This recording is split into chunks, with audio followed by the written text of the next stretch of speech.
Amis internautes, n'oubliez pas de liker, de vous abonner et de cliquer sur la note de notification pour ne rien rater. Le Bénin a fait face hier, dimanche 7 décembre 2025, à une tentative de déstabilisation menée par un groupe de militaires.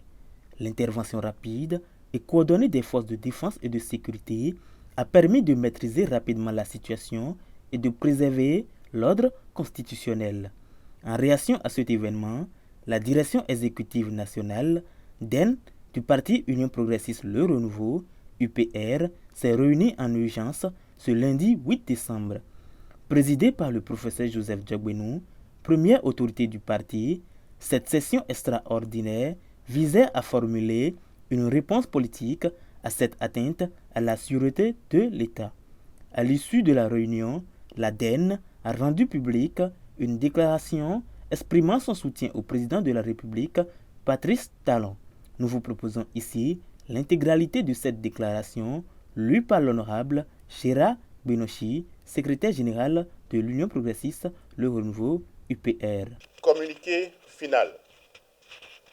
À l'issue de la réunion extraordinaire de la direction exécutive nationale élargie aux députés du groupe parlementaire Union progressiste Le Renouveau, la direction exécutive nationale du parti, élargie aux députés membres du groupe parlementaire, s'est réunie en session extraordinaire ce jour, sous la présidence du premier responsable du parti, le professeur Joseph Fifame Djagbenou, autour d'un unique point inscrit à l'ordre du jour, à savoir analyse de la situation nationale consécutive à la tentative avortée de mutinerie de quelques éléments des forces de défense et de sécurité survenue le dimanche 7 décembre 2025 et les implications pour la stabilité institutionnelle ainsi que pour la sûreté de l'État.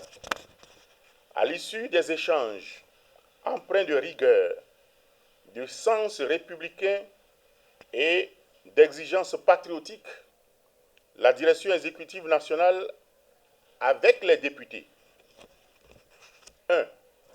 Condamne avec la plus grande fermeté toute velléité de déstabilisation des institutions nationales, rappelant son attachement absolu à la légalité constitutionnelle, à l'ordre républicain et à la continuité de l'État. 2. Regrette profondément que plus de 50 ans après les événements de 1972, certains esprits puissent encore envisager un recul institutionnel et démocratique, attitude contraire aux ambitions élevées de notre nation et à la vision collective d'un pays résolument engagé sur la voie du progrès et de la stabilité. 3. Salue la vigilance, la promptitude et le professionnalisme des autorités compétentes dont l'action efficace a permis de neutraliser cette initiative isolée sans affecter l'honorabilité et la loyauté majoritaire des forces de défense et de sécurité. 4.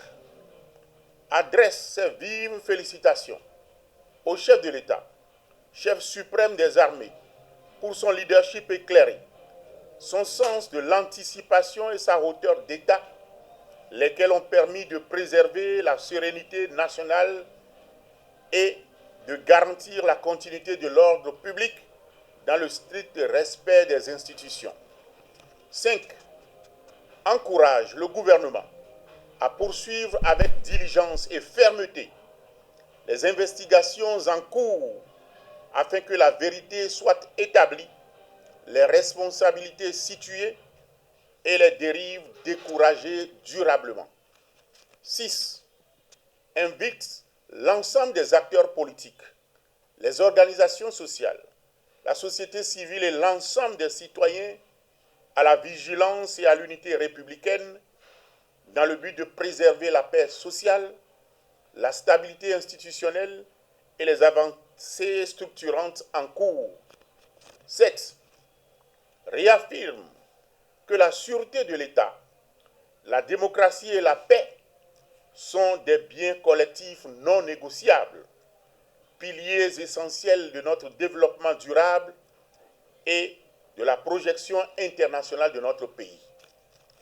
En conséquence, la direction exécutive nationale élargie aux députés du parti Union progressiste Le Renouveau met en garde toute tentative future visant à fragiliser les institutions ou à altérer l'ordre public et rappelle que la seule voie légitime d'expression et de conquête politique demeure celle définie par la Constitution et par les institutions républicaines.